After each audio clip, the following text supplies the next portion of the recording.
Is the historical context. There's nobody alive now to give people that context and show them where they was misled.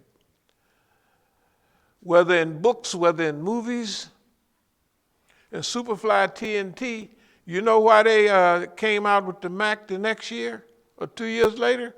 Because where was the whole thing was, I live across the street from the mosque, right?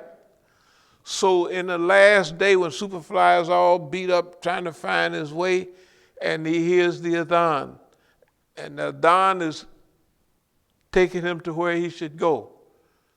Because that's what it's, you can hear him say clearly in the movie, I live right across from the mosque. So that adhan, and remember in Superfly TNT, yeah. Remember they got a big picture of, I would say it was an Eid, probably in Nigeria. Yeah. I didn't see it. I didn't see that on the street. I saw it up at McNeil Island. You know what everybody when we come out of the movie, it's a nigga, they give you any royalties for all of that? You know, nigga, you ain't getting no royalties for all of this stuff? I said, no. Because I was, you know, everybody, all the gangsters knew what it was. It was just clearly Superfly. Well, you going to try to straighten them white folks out, and they run you off for it, didn't they? That's what they do to your behind. They run your butt off, right? Which is actually true. And then I go and I hook up with Ahmed Babu and all them guys. Those are people, when I left here, I didn't even know who they was. I was too busy gangsterizing and Negro rights through money. Doing a good job, but I didn't know who they was. Oh, you're a big shot. Okay. And I didn't know who Ahmed Babu. All I knew was I found out after I got to Tanzania because I had my passport. I had a letter. Man, I should have. I had a letter from Kofi Bashar to give to, you know, where they all hooked up.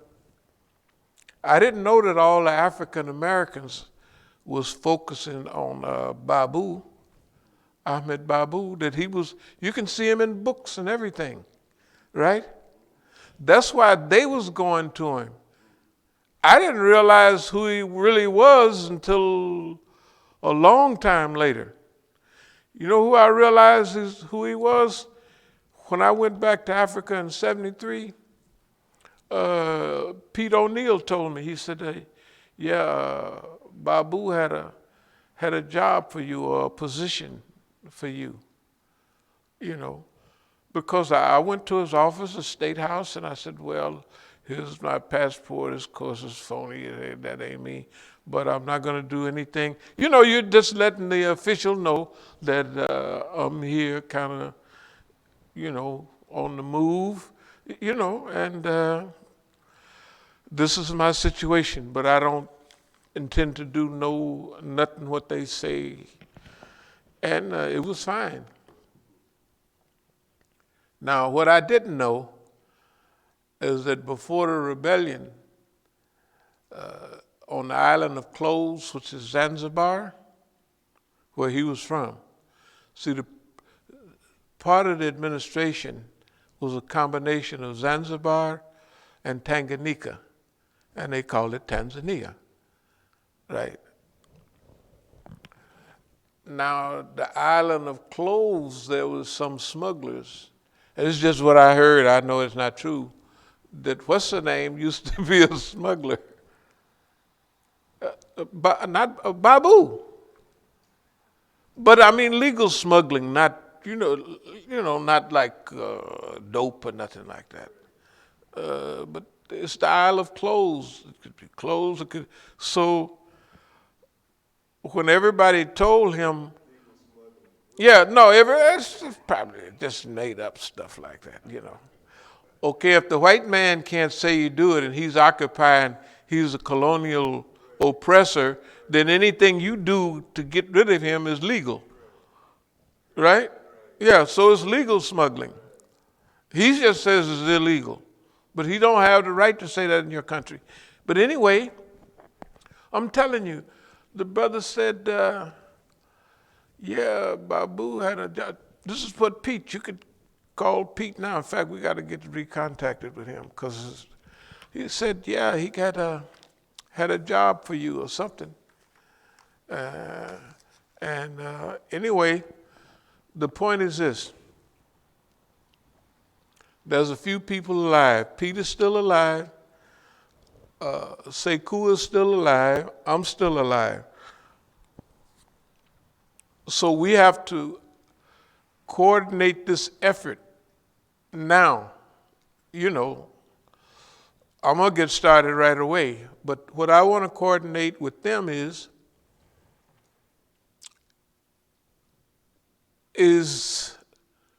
when you're helping out under the cover, nobody knows what you're doing except a couple of people, right? Everybody, you're not telling it.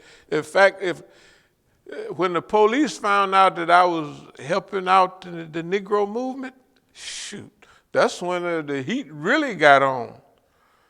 They said, long as niggas driving around wearing this stuff and talking crazy, you do that all for the rest of your life. Well, until we get tired of you, want to bring in somebody new. But supporting the movement with, hey, bona fide reality, which is money, we can't have that. No, sirree.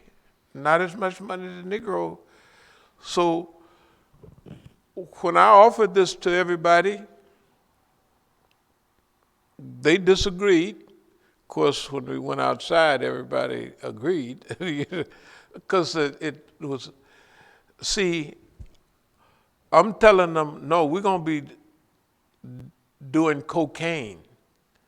Okay, for them, there's not that they down with weed and stuff like that, and they probably slip around a little cocaine, but they don't know that there's a distinct difference between heroin and cocaine. Heroin, when you get hooked on heroin, you gotta have it, and you're gonna be broke soon. Okay, if you're a big entertainer and you snort up all of your money in cocaine,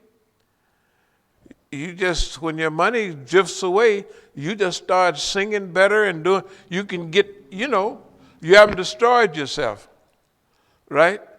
That's the difference between cocaine and heroin.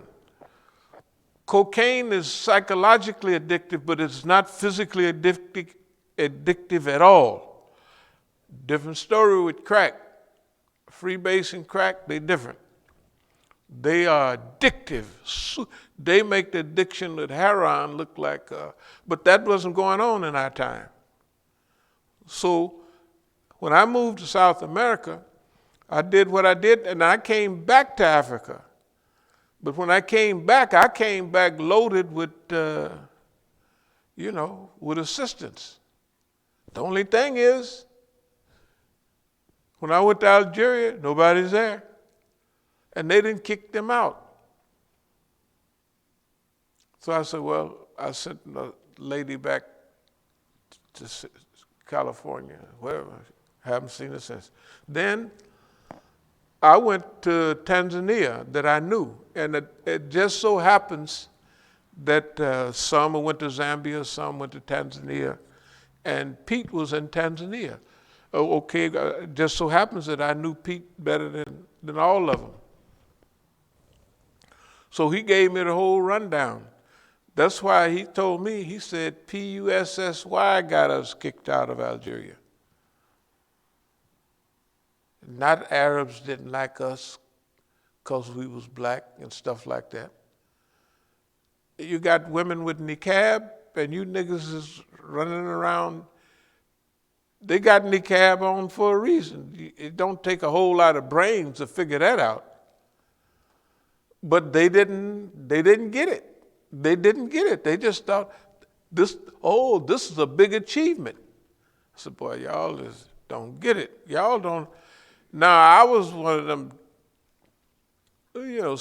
semi-Muslims, But I had some sense that they got to be wearing that for some. Wonder why they wearing it? It's got to be a reason that they covering up everything. You can't. They peeking out a couple of little holes up here. Why are they doing that? Maybe they don't want nobody to see them. You definitely they don't want you under their clothes, right? Oh, but that was just enticing to the Negro. He couldn't. Oh my goodness. Yeah. So anyway, that's what happened. So we got that period. We are now. I'm going to be busy on this. This is my project, what I'm on right now. Whether I get help, whether I don't. So there's some things that we need to do. Number one, we need to fundraise right now. So that's what, I'll be around. I'll probably maybe do the rest of this year or a good 7 or 8 months just on the road. And I'll go to California, of course. And then is to focus on the black colleges and black universities. So if I'm in California, I'll go to the city colleges and all of that, and some of the semi-revolutionary, we'll go where it's a big black student union, and we'll just go to the student office and tell them,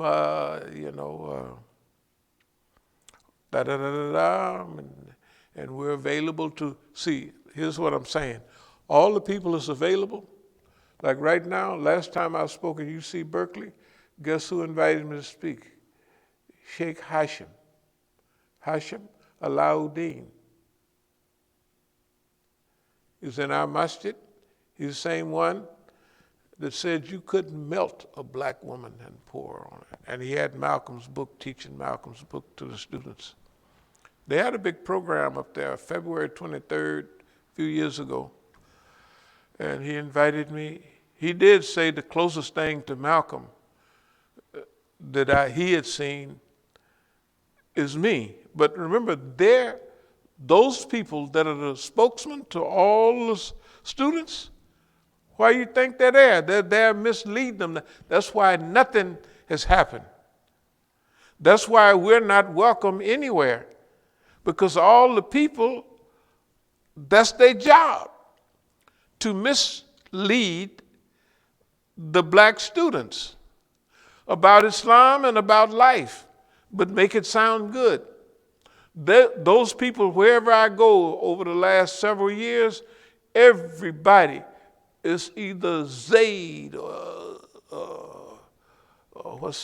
New York people. Anybody but Musa. Anybody but Musa. And technically, Musa's the only one that helps, it seems like, the people in general. They start 2 organizations. The first one was Manna. That's the most Uncle Tommy's crew I ever seen. And they spent money. They had a program in Philadelphia, and it was $300,000 for you remember that Philadelphia program yeah. Well, we should have helped them out, because when we sent our crew here from D.C., the brothers told me it stole the show. So they didn't have any more of those. That's it, finished. Because if we had spent $300,000, which is insanity, they had a program like foreigners have. Siraj rented, what's that big, Madison Square Garden? It cost 400 and something, like 450, $60,000. He would have to raise $1 billion to break even. Can you imagine? I said, man, what happened was we copied the foreigners instead of doing things in our own way, right? And if you were talking too black, the foreigners would not invite you. They stopped inviting me years ago. Not only the good foreigners stop invite you, this organization, but even our friends stop inviting us.